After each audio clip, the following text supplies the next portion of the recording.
Here we go. Soy un fauno.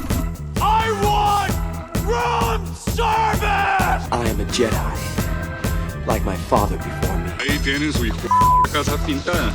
I've seen things you people wouldn't believe. Cuando cruzas cualquier esquina de la ciudad del pecado, encuentras lo que sea. Y esto es justamente una de las tantas líneas icónicas de una película que vamos a rendirle un tributo y un homenaje porque esta cinta, Sin City, cumple 20 años de existencia. 2005 fue un año de grandes cintas, de grandes títulos, pero este es un capítulo que llega de una manera inesperada porque había sido originalmente uno de los capítulos que quería hacer cuando comencé este podcast a comienzos y mediados de este año, pero no hubo la oportunidad de poderlo grabar de la manera como queríamos, y pues hace unos días tuvimos la triste noticia de que el gran Michael Madsen, uno de los tantos y legendarios actores que son parte de este gran elenco, falleció recientemente. Pues nos motivó a brindarle un homenaje a este gran actor y también a otros miembros del elenco que tristemente ya no están con nosotros, ya sea porque están retirados o porque fallecieron hace algunos años. Pero en vez de llorar por sus muertes, celebremos esas vidas, esas carreras, esas grandes actuaciones que nos entregaron. Y pues Sin City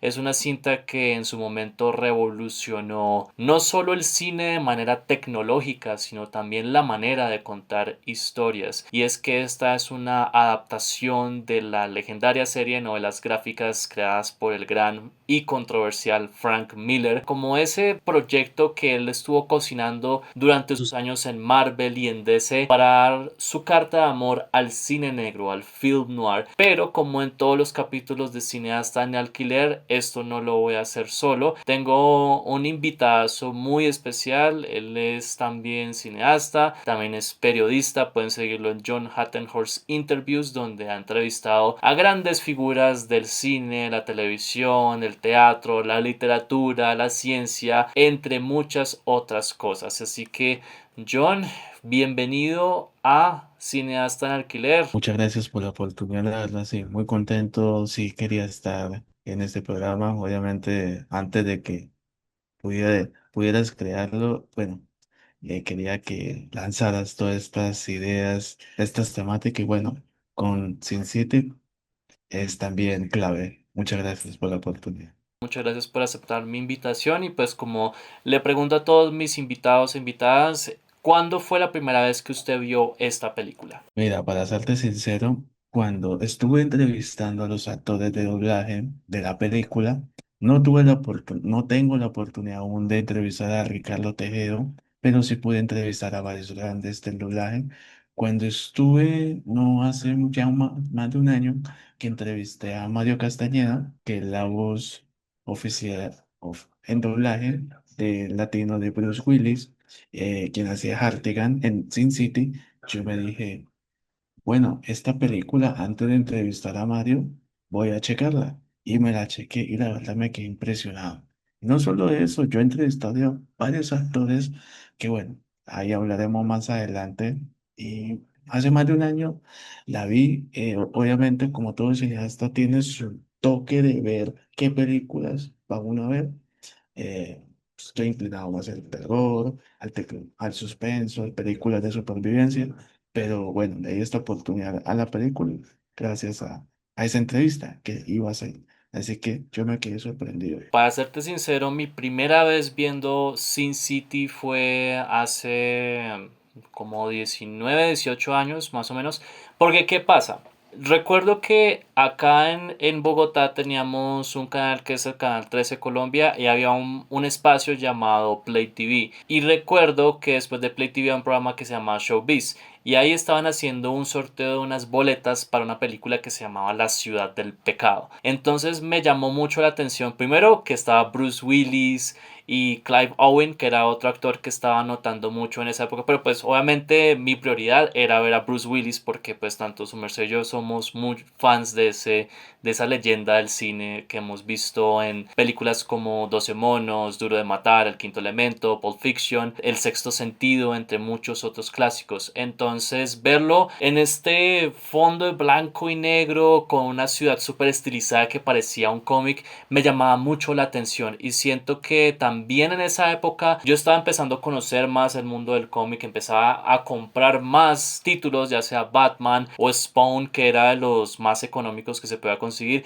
Y recuerdo que de las publicidades que uno encontraba en la contraportada de las revistas se encontraba Sin City. Entonces ahí me di cuenta que ok, esto es una adaptación de un cómic, pero se veía muy interesante. O sea, no era como el típico cómic que yo veía que eran los superhéroes contra los supervillanos, sino que esto parecía como esas películas antiguas que veía con mis padres en mi infancia. Entonces llegó el 2005, la película se estrenó acá, si no estoy mal, en junio del 2005, y duró muchos meses en cartelera, porque era como agosto, septiembre, más o menos para las fechas de mi cumpleaños, y yo quería ir a ver Sin City, pero la restricción de edad me lo impedía. La película creo que estaba para mayores de 15 años en ese entonces, y pues yo en ese momento tenía solo 10, si no estoy mal. Pero sí estaba la otra película que dirigió Robert Rodríguez, que fue Las aventuras de Shark Boy y Lava Girl. Entonces esa fue la que me tocó verme a mí, pues como regalo de cumpleaños siempre me tenía la posibilidad de ir al cine, pues me tocó ver esa porque no podía ver Sin City. Pero yo quería ver, era Sin City o Los Cuatro Fantásticos, que también tiene a la preciosa Jessica Alba en uno de sus... Este fue tal vez el mejor año en la carrera de ella, pero un tiempo después, cuando empezamos a adquirir TV Cable, vimos que Sin City la iban a dar en, creo que en Stars Channel o algo así, que era un canal de televisión así premium como estilo HBO, que de milagro a veces habilitaban para uno ver películas que eran muy recientes. Creo que Hostel también la dieron más o menos por esa época. Así que recuerdo que empezamos a ver Sin City y yo me sorprendía por el nivel de violencia que tenía esa película. Hubo un momento en que la estábamos viendo con mi familia y llegó la historia de Clive Owen con Benicio del Toro, y pues Benicio del Toro, el personaje de él, le pasa una situación que lo deja bastante con la mente un poco revuelta, y pues hay una escena dentro de un carro, que no les voy a hacer spoiler, que justamente es la escena que dirige Quentin Tarantino, y ahí mi mamá recuerdo que dijo: quiten ese programa porque está demasiado violento. Entonces quitamos el canal, pusimos otra cosa. Años después me encuentro con la película en Cinemax, que la dieron como a las 10, 11 de la noche, así que yo me escondí en el cuarto de mis padres porque ellos no estaban ahí en ese momento, y la empecé a ver y volví a verla completa y me quedé hasta el final y quedé enamorado de esta película. Ciertamente fue mi primera exposición a lo que es la novela gráfica. Y pues, ¿qué es la novela gráfica en sí? Porque hay mucha gente que, digamos, asociará el cómic como simplemente estas revistas que salen de manera quincenal o mensual o anual de un personaje X que tiene ciertas aventuras como Batman, Superman, Spider-Man, los X-Men, etc. Pero la novela gráfica trata de tomar los códigos de una novela de literatura y darles ese toque gráfico y visual que tal vez las novelas o los libros no alcanzan a tener. Frank Miller se inspiró mucho en el maestro Will Eisner, que es el creador del Espíritu o del Contrato con Dios, que son dos de los grandes ejemplos de la novela gráfica, especialmente en el Espíritu, que fue inicialmente una publicación en periódicos, una tira cómica de periódicos que fue evolucionando hacia los terrenos de la novela gráfica, y que de hecho Frank Miller dirigiría una adaptación cinematográfica del Espíritu unos años después de Sin City, pero pues que no tuvo el mismo éxito. Entonces Frank Miller, después de habernos dado al Daredevil revitalizado con Born Again, que es una de las mejores novelas gráficas que he leído, junto con otros títulos como Electra Assassin o El hombre sin miedo, El origen, que nos muestra el icónico traje negro que veríamos en la serie de Netflix con Charlie Cox, y también de darnos una vuelta de tuerca con el personaje de Batman, porque gracias a este señor es que tuvimos The Dark Knight Returns y Batman Año 1, que son las dos novelas gráficas que volvieron a darle popularidad a Batman, que lo volvieron a dar esa oscuridad que no tenía desde los años 30, o sea, desde los 70s con Neil Adams y Denny O'Neil trataron de darle esa oscuridad de nuevo, pero Frank Miller fue el que lo cementó como un personaje torturado, salvaje y casi fascista de cierta manera, pero que ayudó a darle alas al murciélago. Entonces, después de pasar por esos proyectos, Frank Miller decidió pasarse a Dark Horse Comics, que es un medio más, es la editorial más independiente de cómics de Estados Unidos después de Image, y él empezó con un proyecto donde mostraría ese amor por Will Eisner y por el cine negro, por el cine de gangsters, por el cine de crimen, por el cine de Howard Hawks, de Orson Welles, entre muchos otros grandes autores, y pues ahí fue que nació Sin City, y que fue una serie de novelas gráficas que se publicaron principalmente en los años 90 y que él las hizo intencionalmente para que no fueran adaptadas al cine. Sin embargo, había un fanático, re fanático de estas novelas gráficas, que es Robert Rodríguez, que por si no lo saben es el director de Desperado, El Mariachi, del Crepúsculo al Amanecer, un gran clásico del cine de vampiros. Pues también dirigió Mini Espías, Shark Boy Lava Girl. Es un tipo que siempre he admirado porque es muy versátil, aunque bueno, hay algunas películas que son mejores que las otras, pero él tiene un gran entusiasmo y también es un hombre orquesta a la hora de hacer cine, y él quería tener ese reto de poder adaptar Sin City a la pantalla grande. Así que, usando lo último en tecnología y básicamente grabando un prólogo desde el patio de su casa, le mostró el material de prueba a Frank Miller, que había pasado por intentos de estar en el cine con Robocop 2 y Robocop 3, pero después de esa experiencia tan amarga con esas películas, él dijo: no, yo no voy a volver a hacer cine, quiero concentrarme haciendo cómics. Pues Robert Rodríguez llegó con esas pruebas que había hecho para Sin City, Frank Miller quedó enamorado y al final decidieron hacer este proyecto casi de manera independiente, pues con un presupuesto más o menos de $40 millones. Se metió a tremendo elenco, porque eso sí, Sin City tiene no solo al gran Bruce Willis, tiene también a Clive Owen, Mickey Rourke, que para mí es el mejor personaje de esta película, Elijah Wood, Jessica Alba, Brittany Murphy, Michael Clark Duncan, Rutger Hauer, Powers Booth, Benicio del Toro. La lista es bastante extensa. Josh Hartnett también aparece en esta película, y muchas veces son actores que tienen como roles muy breves, pero algo que me encanta de Sin City es que le dan a cada actor como su momento estelar para que ellos puedan brillar. También Rosario Dawson también aparece en esta cinta, y pues por si no han visto esta película, Sin City básicamente es una compilación de 3 historias, así como Pulp Fiction lo hizo en su momento. Son 3 historias antológicas que transcurren en una misma ciudad, y cada historia es narrada por un protagonista diferente. El primer protagonista es Marv, que es interpretado por Mickey Rourke, un hombre que se enamora de una prostituta con la que pasa una noche, y pues ella es asesinada misteriosamente y él tiene que encontrar al asesino de esta chica. La segunda historia es la de Dwight, que es interpretado por Clive Owen, quien es un hombre, un ex convicto básicamente, que ha cambiado de rostro después de haber cometido un crimen, y él, después de pasar la noche con su amante, él empieza a seguir al exnovio de ella, que tiene como nexos con unas fuerzas bastante siniestras que se dirigen al Distrito Rojo de la Ciudad del Pecado. Y pues la tercera historia es la de Hartigan, que es el personaje de Bruce Willis, que es el único policía honesto de esta ciudad del pecado, que es encerrado injustamente por un crimen que no cometió y es liberado de maneras extrañas, lo cual lo conlleva a una verdad bastante aterradora. Entonces, compilando estos 3 personajes de este universo bastante sucio, lleno de policías corruptos, de prostitutas, de seres súper grotescos que a veces parecen la versión más macabra de Dick Tracy, pues hay que tener en cuenta que esta es una película que tiene un estilo visual que se mantiene muy bien después de los años, y pues tiene a 3 directores, que son Robert Rodríguez, Frank Miller, que él no quería dirigir, pero Robert Rodríguez sintió que era como el indicado para tomar las riendas del proyecto, y pues Quentin Tarantino, que es el que dirige la escena del carro en la segunda historia con Clive Owen y Benicio del Toro, y él lo hizo de manera a favor de Robert Rodríguez, porque Rodríguez le dijo: bueno, yo te compongo la música para Kill Bill Volumen 2, pero si me ayudas a dirigir una escena para Sin City, lo cual Tarantino accedió. Exactamente, y es una rareza para Tarantino porque él siempre graba en fílmico.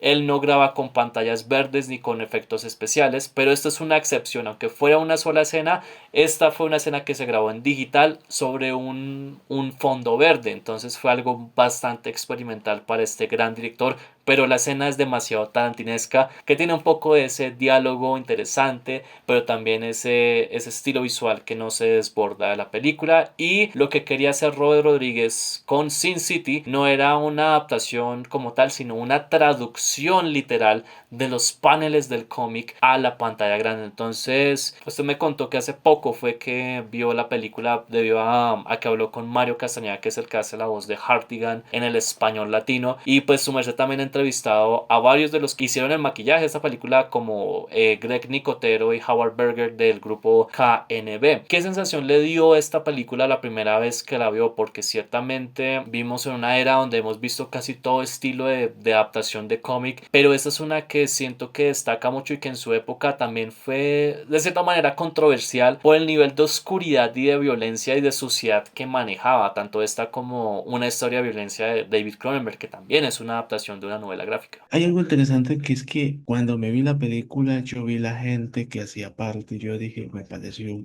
impresionante cómo se plasma esta película, no solo en blanco y negro.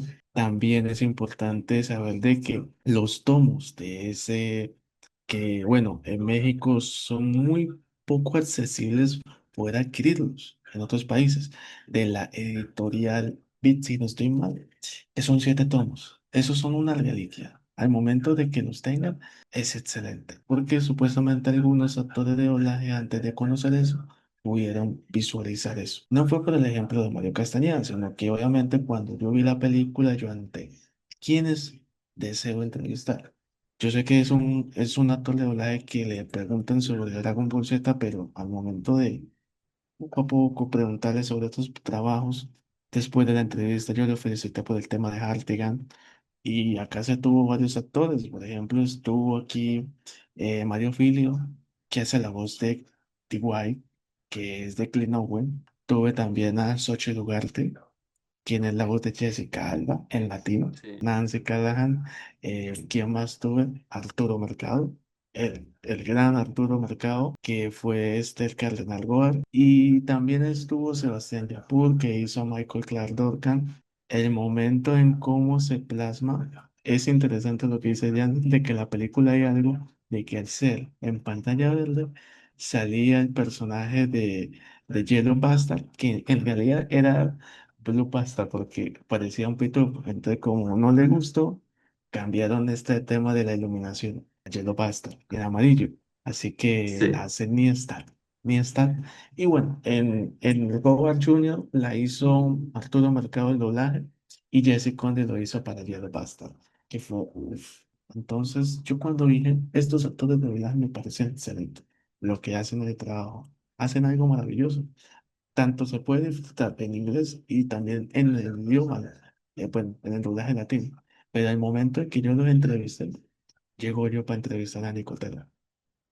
No, men, es increíble. O sea, porque Nicotera hace un trabajo de supervisión con lo de Howard Berger en el personaje Hartigan. No, sí, de Hartigan, pero también lo hace en Mar. Eso que hace así es gracias a Howard Berger. Y lo que hace Benicio del Toro también es lo que hace Nicotero. Entonces cada uno tiene esa supervisión. Y es un trabajo de maquillaje tremendo porque básicamente es el reto de darle estos rasgos muy marcados del cómic a estos personajes. Yo tuve el placer de leer los cómics, pues bueno, tiempo después de ver la película como 1 millón de veces, pero logré leerme todos los tomos y realmente aprecio más el esfuerzo que hizo todo el equipo en esta peli, especialmente en esta primera parte de recrear las caras, la ropa, incluso ese efecto luminiscente de algunas prendas o algunas cicatrices que se logró usando cinta y maquillaje fluorescente que en cámara se registraba como un color naranja más o menos, que fue más o menos lo que intentaron hacer con Yellow Bastard, por eso es que se veía azul al principio, pero era para que en postproducción a la hora de hacer el cambio y la inversión de colores se pudiera dar esos tonos que ellos estaban buscando, porque lo que querían era recrear la sangre y las heridas en el cómic y también los tonos, porque esto no es al igual que el cómic, esto no es completamente en blanco y negro, pero hay un uso muy interesante de los colores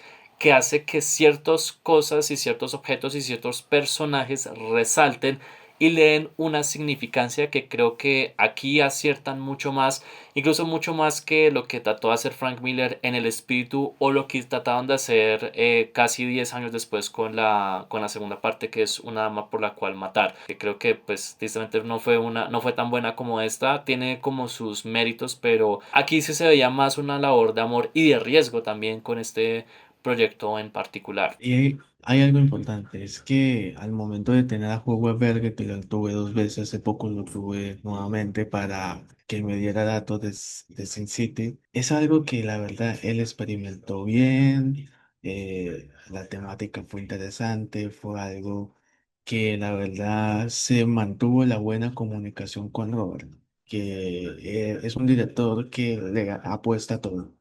Y, y fíjate en algo, que hay algo interesante y es que esas películas él las veía, pero también obviamente me tuve la comparación. Hay una película que es también novel, pero no es en blanco y negro, pero que se llama Billy Buckeye, que es tierra de esas partes. Y en Bruce Willis me pareció obviamente algo supremamente no sé, para darlo como dato curioso, es que la primera película que él hizo y como extra en el cine era Noir. Tenía sus toques blanco y negros, que era con Brian J. Houghton, que era Pecado Mortal. La famosa The First Daily Sign. Esa. Entonces, yo tuve esa comparación y yo me dije, es increíble lo que, o sea, de pronto Robert Rodríguez pudo haber inspirado en esas películas. Y como lo dijo en Billy también, Howard, yo dije, es algo interesante. Y también, pues, obviamente, el trabajo que se hace los actores, el tema de la edición, no, eso, muy bueno. Es un punto muy interesante la edición de esta película porque resulta, pasa, acontece que hay escenas donde los personajes pueden estar hablando o incluso peleando entre sí, pero hubo ocasiones en que algunos actores no estaban frente a frente, como el caso de Mickey Rourke con Elijah Wood o Rutger Hauer o incluso Jessica Alba. O sea, Mickey Rourke creo que grabó todas sus escenas primero y luego los otros actores grabaron sus escenas después, pero como Robert Rodríguez estaba experimentando con estas telas verdes, con esta tecnología del croma, entonces él dijo que se sintió muy libre a la hora de poder trabajar con los actores y no estar dependiendo tanto de las agendas, lo cual es bastante arriesgado, pero aquí la edición de Rodríguez creo que está al punto, es muy buena la manera como logra mezclar estos diferentes espacios, incluso de actores que ni siquiera saben cómo se ve el otro, sino que la edición te da esa ilusión y por eso es que es tan importante tener muy claro lo que se quiere a la hora de editar una película y es la manera como se puede comunicar eso ante una audiencia. Entonces son trucos muy interesantes los que se manejan aquí y pues hablando de Mickey Rourke hay que destacar que él es uno de esos actores que siempre he admirado porque no solo tiene una voz bastante cool, no solo tiene una presencia física que es bastante impresionante, sino que también es un actor que puede hacer diferentes tipos de género y creo que para el personaje de Marv no hay otro actor que realmente pueda hacer ese rol sino él.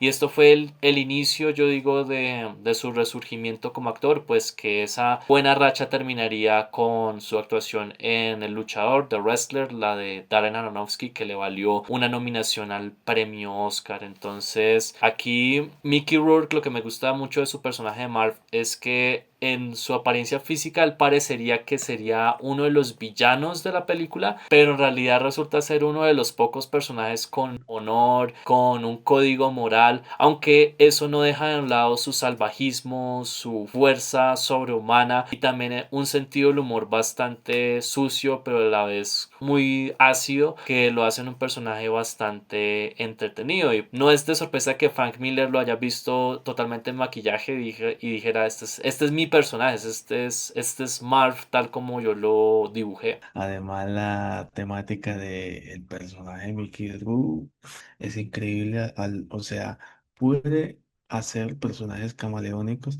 Yo creo que la segunda parte pues hay un gran bajón de calidad, no solo con el maquillaje, porque Mickey Rourke se ve demasiado extraño como Marvin, incluso pues, se supone que las historias transcurren antes que esta primera parte, y también como que no estaba ese mismo estilo, esa misma pasión por parte de Rodríguez o de Frank Miller, y también está el hecho de que muchos de los actores que estuvieron acá les tocó recastearlos porque sorpresivamente hay varios actores de la primera película que habían fallecido, y en algunas historias de la segunda película tenían que volver porque, o sea, Sin City nunca se cuenta de manera cronológica. Una historia puede pasar en tal época y la siguiente historia puede pasar, no sé, unos 5 o 10 años antes de esa tal historia. Es como la manera como Tarantino escribía su historia, y de hecho cuando salió el cómic muchos lo comparaban como una versión gráfica de Pulp Fiction, pero pues Pulp Fiction justamente viene de los pulps, que era como esta literatura barata donde grandes autores como Robert E. Howard o Lovecraft empezaron a hacer su carrera escribiendo en estas revistas muy baratas. Entonces, creo que sí, o sea, Sin City 2 era una película que estaba esperando bastante pero creo que una de las cosas de esta primera parte es que ellos adaptaron las tres mejores historias del cómic, porque Dama por la que mataría es una historia interesante, de hecho es la mejor historia que aparece en la segunda película, pues gracias también al trabajo de Eva Green, que se ve espectacular esa mujer en esa peli, pero las otras dos que son historias originales de Frank Miller, realmente se siente ese bajón de Frank Miller que tuvo en los 2000 como escritor, y como que ya no sabía qué más sacarle a esa vaina, y trataron de hacer de Nancy un personaje más interesante, pero al final no había nada que podían hacer con ese personaje que no fuera como vergonzoso de cierta forma, y pues es triste porque había mucho potencial ahí. Además estaba Josh Brolin interpretando a Dwight, porque hay que recalcar que el personaje empieza con un aspecto y luego pasa un accidente y le toca cambiar la cara, que por eso es que se convierte en Clive Owen, que es el Dwight que aparece en esta primera película. Pero al final es triste que después de tanto tiempo pues la película tuvo una secuela que no cumplió con las expectativas. Se suponía que iban a hacer una tercera parte con Johnny Depp como un protagonista llamado Wallace, que viendo el cómic uno diría, bueno, sería una buena elección para ese rol, pero al final todo como que se frenó mucho. También la segunda parte, a pesar de no solo le fue mal en taquilla y en crítica, sino también fue un motivo de batallas legales por los derechos de distribución. Perdieron mucho dinero con ese proyecto. Se suponía que iban a hacer una especie de serie de televisión ambientada en el salvaje oeste, y otra serie de televisión como haciendo un reinicio de este proyecto, pero al final no ha salido absolutamente nada, y creo que hay mucha gente que también le hace el feo a Sin City, porque hay que admitir que la película toma muchos de los códigos del cine, del film noir, y hay algunos de los códigos que pueden ser muy sensibles para ciertas audiencias, como el tema de la violencia sexual, de que la mayoría de personajes femeninos son prostitutas, de que los héroes no son realmente héroes, sino más bien gente asesina y corrupta, de que hay un montón de cosas, la manera como se refieren a ciertas personas. Es una vaina que a las nuevas generaciones tal vez no les caiga muy bien, y hace que la película puede que se sienta un poquito de su época, pero tampoco siento que sea una excusa para hacerle el feo, porque si uno se va con la mentalidad de que estás viendo una película donde no vas a ver personajes blancos o negros, sino en escalas de grises, creo que se hace una experiencia mucho más tolerante. Pero hay que enfatizar de que hubo secuelas canceladas, varias, y además Frank Miller dijo, no, me hago mi propia editorial FMP, que dijo, no, pues voy a lanzar varios capítulos de Sin City y Ronnie. Entonces, y eso es algo bueno porque lo que usted menciona sobre el viejo Blood and Dust, sí, si no estoy mal. Eso es algo que la verdad son ideas. Y esas ideas pues me parece buena, y ese dato es también curioso de que en el 2005, en ese mismo año, Karen Nicotero tuvo el premio de Hollywood Film Festival, el premio de maquillaje del año, gracias a Sin City.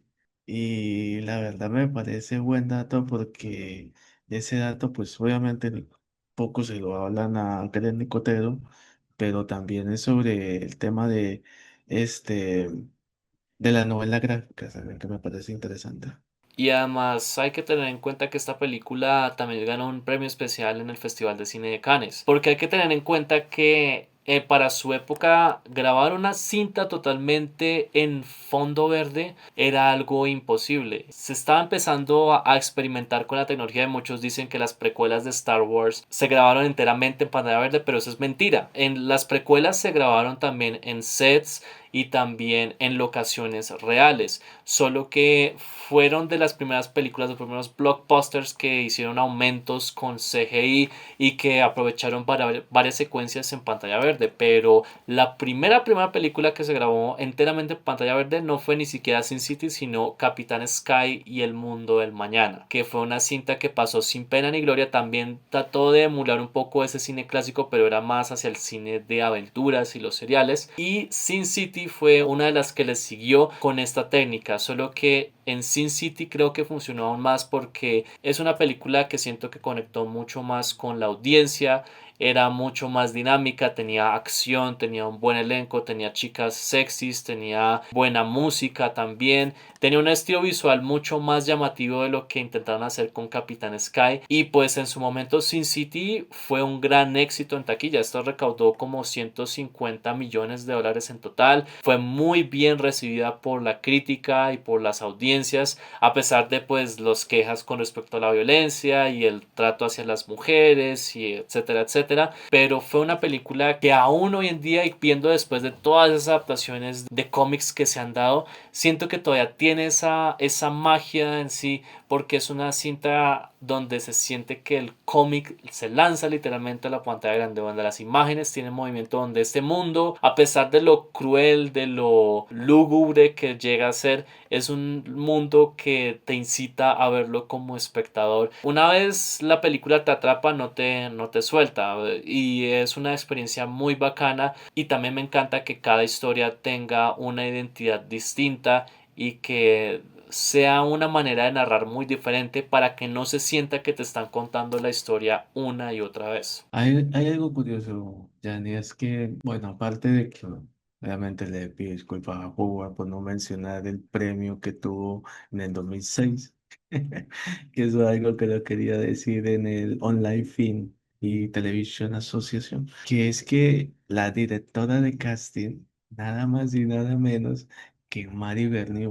¿Cómo es posible que alguien que haya hecho Glass Onion, Poker Face, The Last of Us, haya podido tener el tema del casting de Sin City con tremendos personajes? O sea, es un trabajo distinto a cómo ha evolucionado el trabajo de los castings.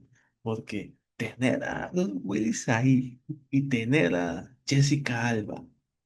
Uy, eso en ese entonces, Jessica Alba, como muy bien lo dijiste, el tema de los Fantastic Four, con el tema de Bruce Willis con otras películas, ¿no? Me parece supremamente importante, además de que Robert Rodríguez hace de todo, edita y compone. Obviamente le dio el trabajo a, si no estoy mal, a John Deney y Graeme Rebel.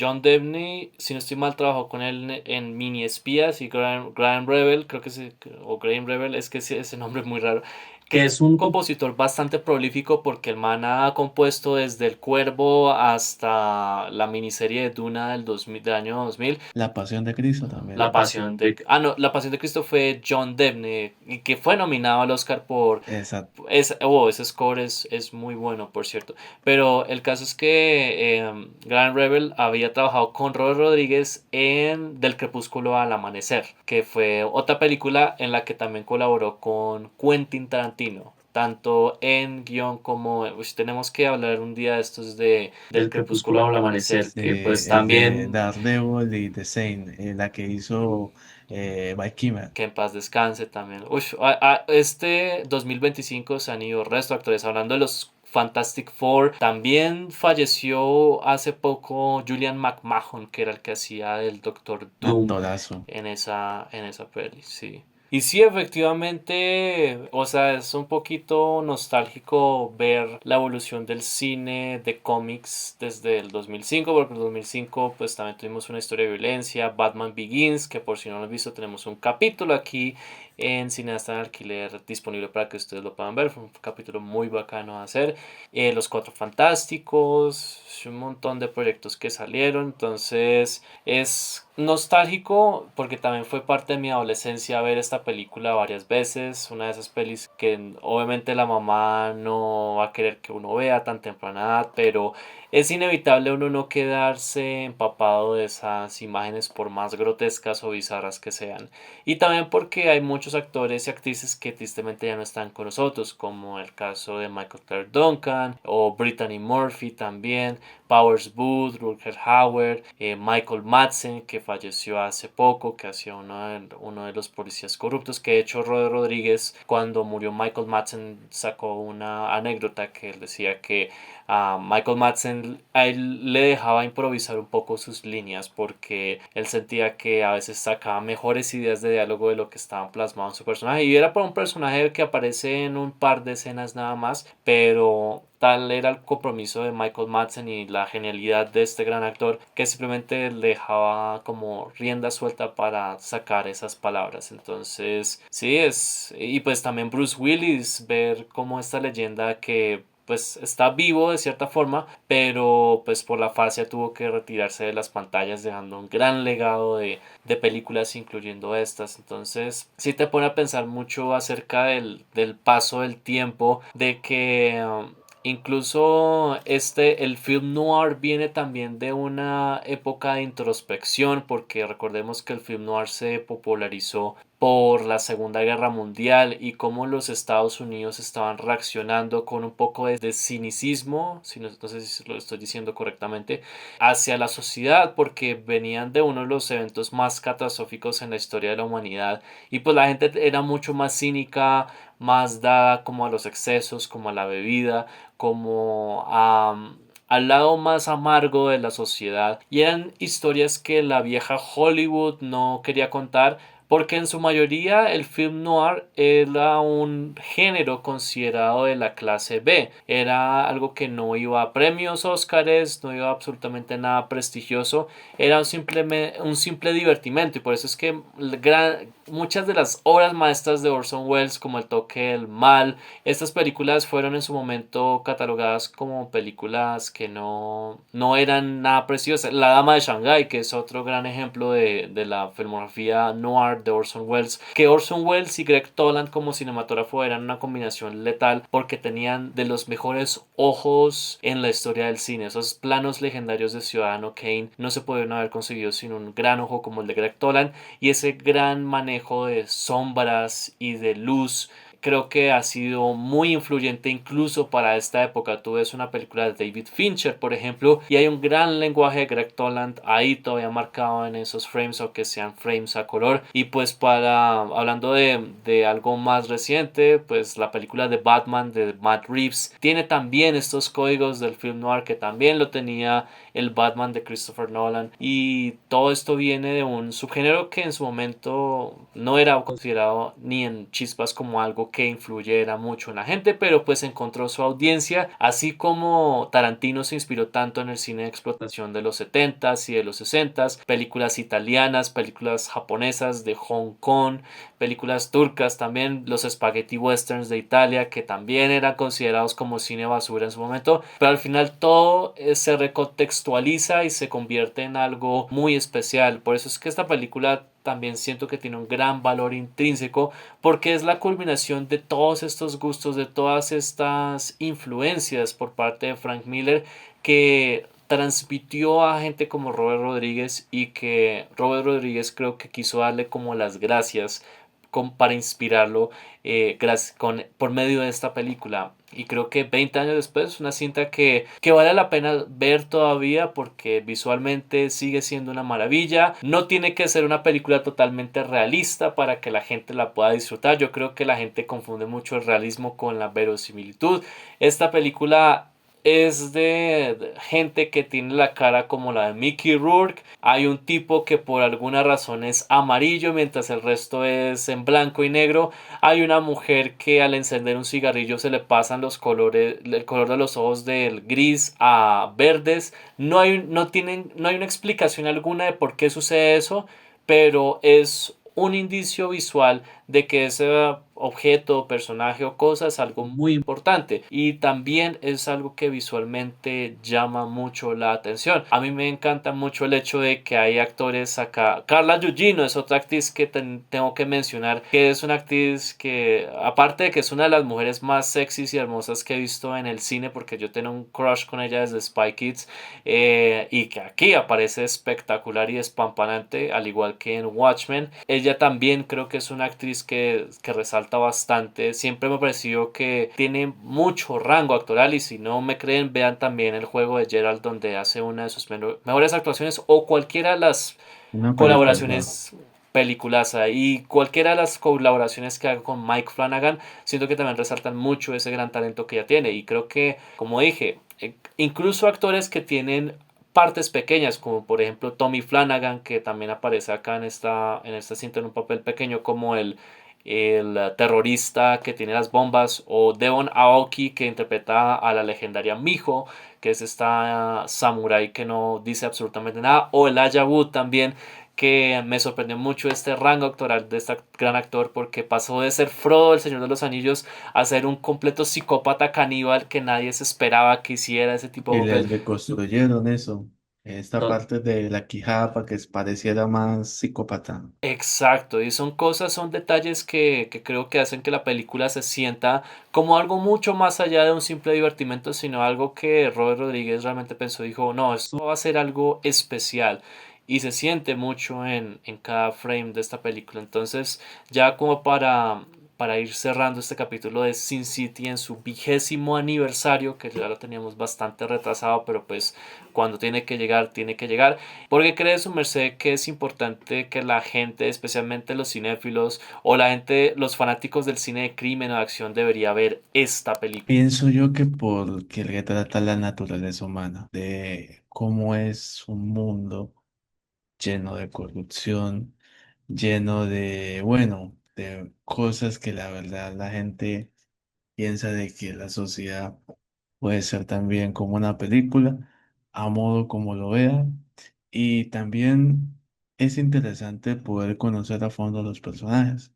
Como le dije, estos personajes como el de Nancy, que la verdad tuvo esa parte sorprendente que analizó, pero el de Marcy fue trágico.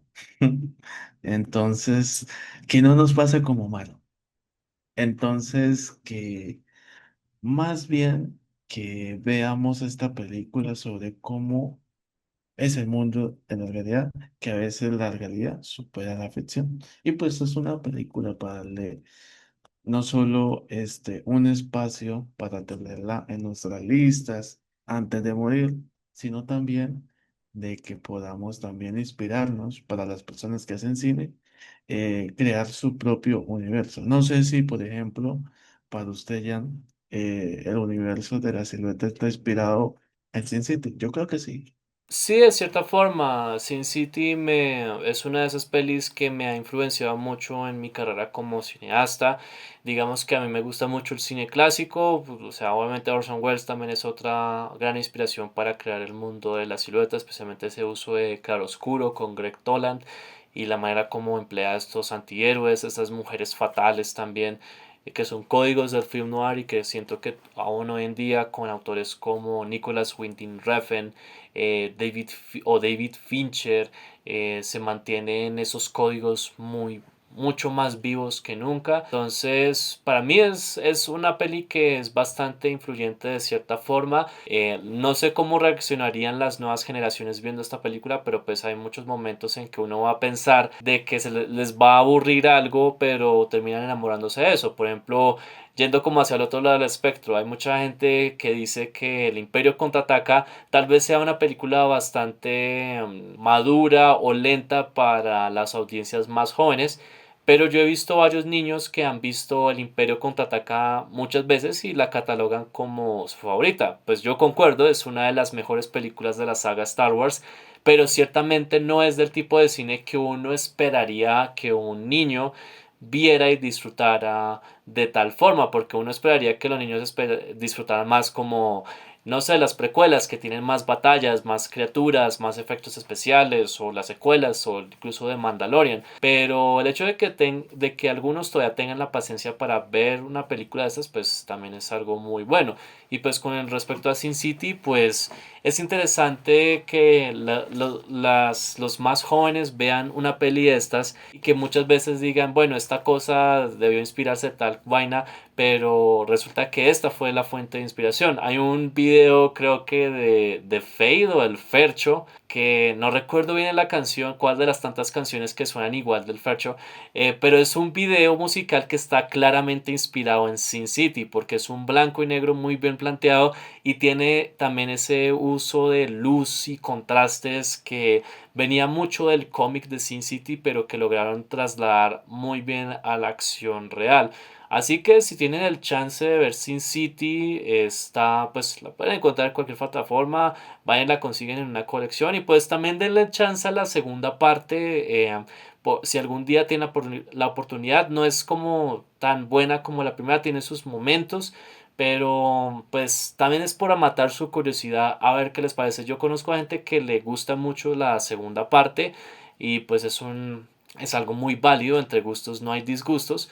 Y pues si tienen el chance de ver también Sin City en el español latino, en su versión doblada, creo que también es un muy buen trabajo de doblaje que hacen. Pues también la voz que le hace Mario Castañeda a Hartigan es una voz poco usual para él, pero pues es la voz recurrente de Bruce Willis.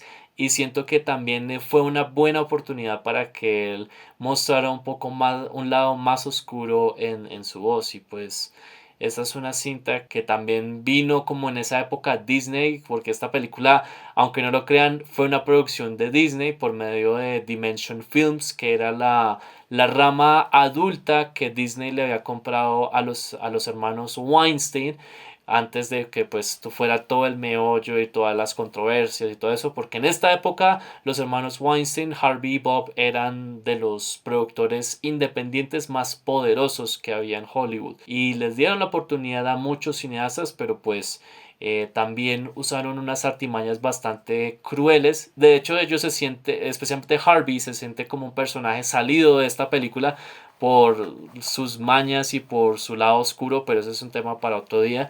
Y ciertamente esta fue una película que abrió la senda para, y creo que es una de las últimas grandes películas de Robert Rodríguez en su filmografía, porque después de esto no creo que haya hecho algo tan interesantemente bien hecho como Sin City. Tal vez Alita Battle Angel me pareció chévere y algunos capítulos de The Mandalorian que él dirigió, pero pues el man sigue haciendo lo que le gusta hacer, sigue siendo un hombre orquesta. Por eso es que si ustedes son cineastas independientes, creo que una buena forma de empezar es viendo a Robert Rodríguez en acción, leyendo el libro Rebel Without a Crew, como un rebelde sin un equipo. Vean los detrás de cámaras, él básicamente tiene como una escuela de cine de 15 minutos donde te indica cómo hizo tal cosa. La de Sin City es una muy interesante porque te da como anécdotas y también trucajes que hasta pueden ser muy prácticos para los que no tienen mucho presupuesto a la hora de hacer efectos especiales. Y bueno, es una peli que tiene acción, tiene muy buen estilo visual, una muy buena música también.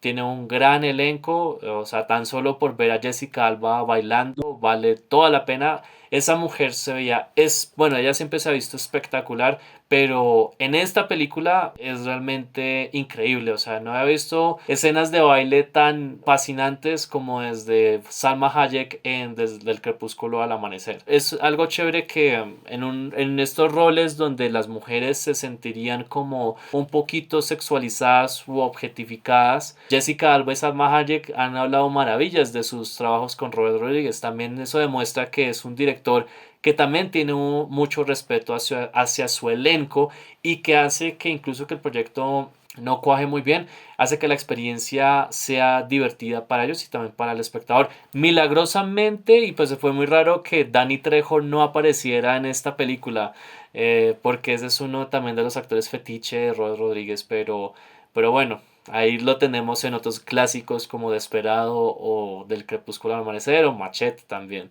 Y pues Danny Trejo ha trabajado también en otros grandes clásicos. Así que, bueno, esto fue Sin City. Fue rico hablar de esta película, John. Gracias por ser mi invitado esta noche. Y pues bueno, antes de irnos, ¿dónde la gente puede encontrarlo? Bueno, me pueden encontrar en X, Facebook, Instagram, LinkedIn, ¿no? Y en YouTube, John Yatten Jones Interviews. En Instagram aparezco, sí, del canal John Yatten Jones. Y en mi personal, arroba oficial John Yatten Jones. Y bueno, en X, Yatten John o John Yatten Jones, pero puede buscar todas las redes del canal para que puedan, bueno, también disfrutar del contenido y también de quién quita que en un futuro se pueda tener algo, ver.